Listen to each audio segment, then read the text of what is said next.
It was supposed to be a routine emergency paramedic rushing to save a life. But what happened next left an entire neighborhood stunned and a nation questioning everything. In the middle of performing CPR on a collapsed resident, a homeowners association officer interrupted the scene, shouting about unauthorized access and trespassing.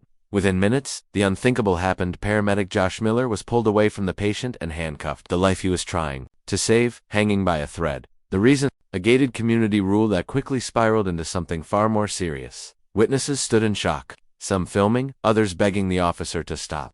But the HOA representative insisted he was just following policy. Now, weeks later, that moment has sparked national outrage and a $10 million lawsuit that's shaking the foundation of how far HOA authority can go. Families are speaking out, emergency workers are demanding change, and the legal team behind the paramedic is promising to take this all the way. What exactly happened in those critical minutes? Why was a trained lifesaver treated like a criminal? And what does this mean for communities across the country where rules clash with reality? This story is more than just a viral headline. It's a look into how power, posse, and common sense can collide in the worst possible way. Stay with us as we break down the full story, uncover the voices behind the case, and reveal what justice might look like next. Josh Miller had been a paramedic for over a decade. He'd seen it all: car crashes, heart attacks, even delivering babies in the back of an ambulance. But nothing had prepared him for what happened that afternoon in Willow Creek Estates. The call came in just after 2 p.m. A man had collapsed in his driveway, unresponsive and not breathing. Josh, along with his partner Rachel, arrived within minutes. No gate code, no delay. The urgency of the moment left no room for formalities. They jumped the low fence and rushed to the patient. As Josh began chest compressions, Rachel hooked up. The AED seconds were ticking away. That's when a man in a polo shirt and HOA badge stormed out of the nearby clubhouse. He wasn't panicked about the dying man, he was furious about the fence. "You people can't be here without permission," he shouted, ignoring the scene unfolding in front of him. Josh didn't stop. He couldn't. Not until he felt hands pulling him back and a voice barking, "You're under arrest for trespassing." Neighbors came running. Some screamed, others pulled out phones, but by the time the ambulance from a backup crew arrived, it was too late. The patient was gone. Josh sat cuffed on the curb, stunned, with Rachel trying to explain what just happened. How did helping someone turn into this?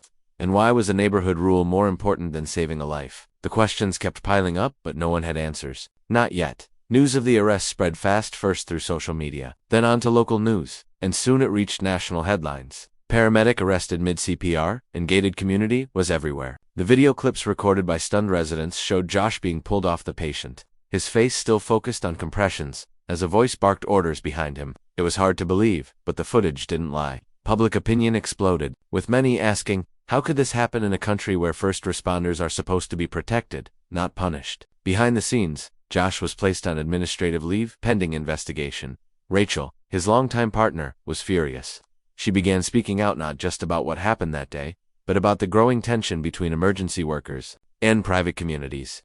"We're trained to save lives, not navigate gate codes and HOA drama," she told reporters. Meanwhile, the HOA tried to shift the narrative. They claimed Josh and Rachel had broken protocol, suggesting they endangered the neighborhood by not waiting for gate access approval. The HOA board refused to comment further, citing ongoing legal matters, but residents weren't all on their side. A few even began gathering signatures for a recall vote, frustrated by the leadership's actions. One elderly neighbor, who had lost her husband last year, said, "If someone had stopped the paramedics back then, I'd be burying him even sooner."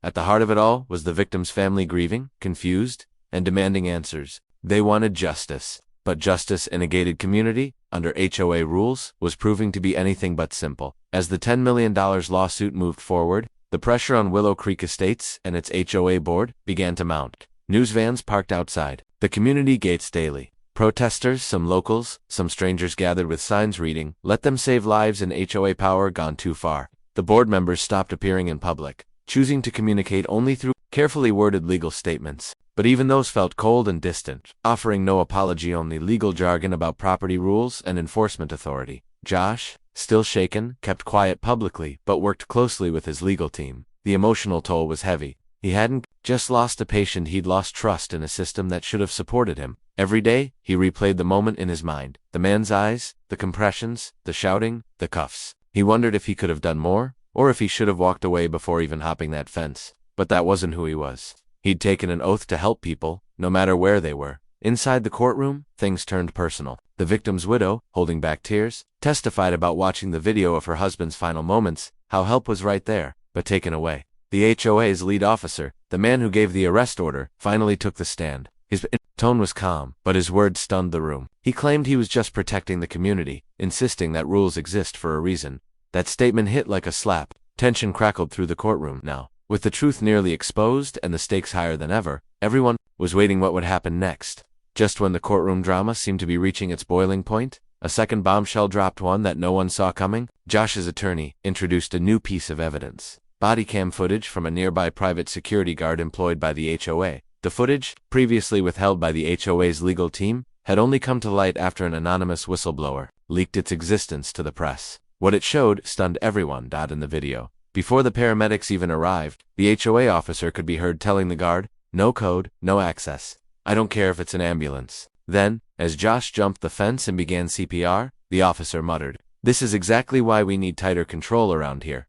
His tone wasn't panicked. It was cold, calculated, not a man reacting in the moment, but someone enforcing authority. Like a rulebook mattered more than a heartbeat. The courtroom fell silent. The judge demanded to know why this footage hadn't been submitted earlier. The HOA's lawyers stammered through explanations, but the damage was done. The jury watched it all play out, every second, every word, and the victim's family, seated in the front row, broke down once more. Outside, public outrage erupted again. News headlines now included terms like evidence suppression, negligence, and wrongful death. The community, once quiet and controlled, was fracturing from within. HOA members began resigning. Emergency workers from across the country rallied behind Josh, calling the case a dangerous precedent. But even as the truth began to surface, one critical question remained: who gave the final order to detain the paramedic? And why was that decision more important than saving a man's life? The answer would shock everyone. The courtroom was packed as the final day of testimony began. Tension was thick in the air. Everyone knew the trial was nearing its breaking point. Josh sat quietly, eyes fixed forward, as the HOA president was called to the stand.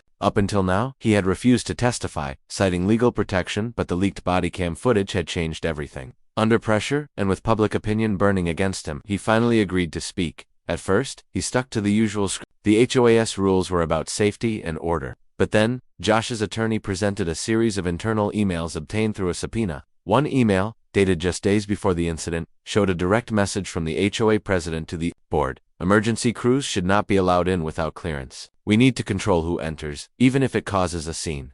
The courtroom gasped. There it was, clear intent, written out long before that tragic day. The jury didn't take long. They found the HOA liable for negligence, suppression of evidence, and obstruction. Josh was cleared of all wrongdoing.